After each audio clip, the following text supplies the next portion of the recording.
watching Biography of the Millennium on A&E as we continue our countdown toward #1, the most influential person of the last 1,000 years.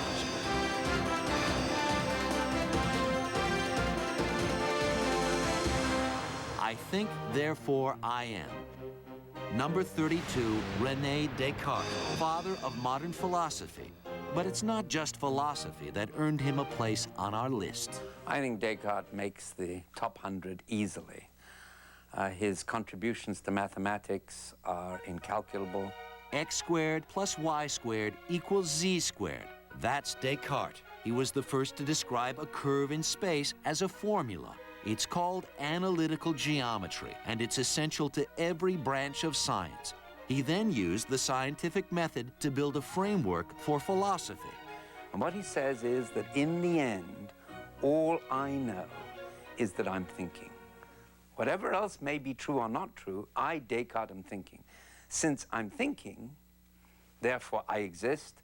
And from that very, very tiny admission, Descartes builds an entire philosophy. Descartes taught us to doubt the word of authority, to believe only what we can perceive for ourselves. He showed us that the entire universe is rational, governed by physical laws. And that is why every scientist, every thinker today can be called a descendant of Descartes.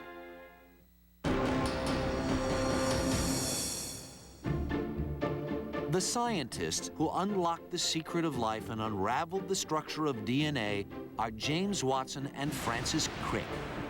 They identified the DNA molecule that contains all the genetic information in animal and human cells.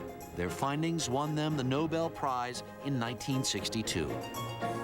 Scientists are now deciphering the entire human genetic structure, figuring out which genes create eye and hair color, personality traits, susceptibility to disease.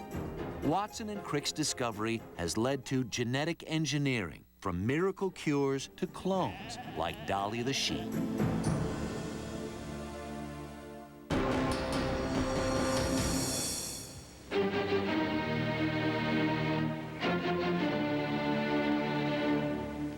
They are probably the most famous opening notes in music.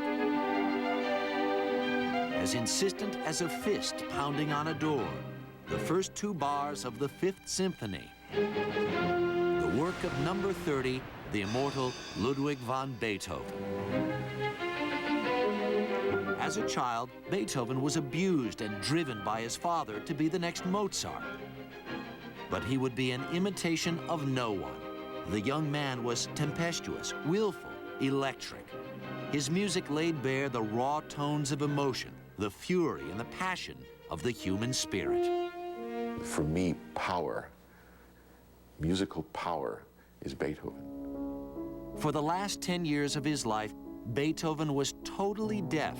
The man who wrote the exhilarating Ode to Joy could not hear a note of his masterpiece, nor the applause that greeted it. I can't imagine how he heard it inside his head. I just can't imagine being able to create this kind of beauty and warmth and really only hearing it inside that head. He used to cut the legs of his piano and put it on the floor so that he could, when he played, he could listen to the vibrations. For me, that is tragedy at its worst or at its best.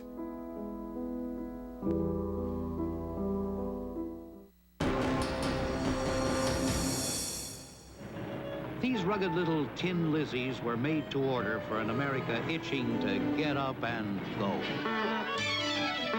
Henry Ford put America on wheels. He didn't just popularize the automobile, he created the assembly line and put America's industrial revolution into overdrive.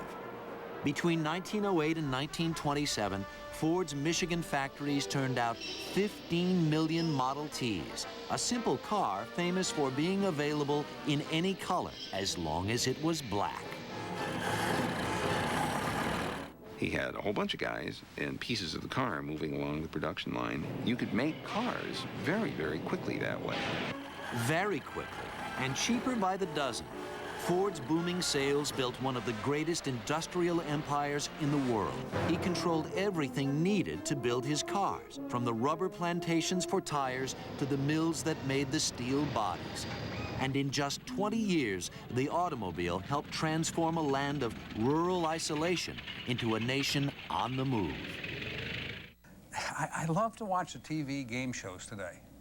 What is the big prize? Always. It's a car, okay? It's the American dream. It is the fulfillment of a piece of the American dream made possible by Henry Ford.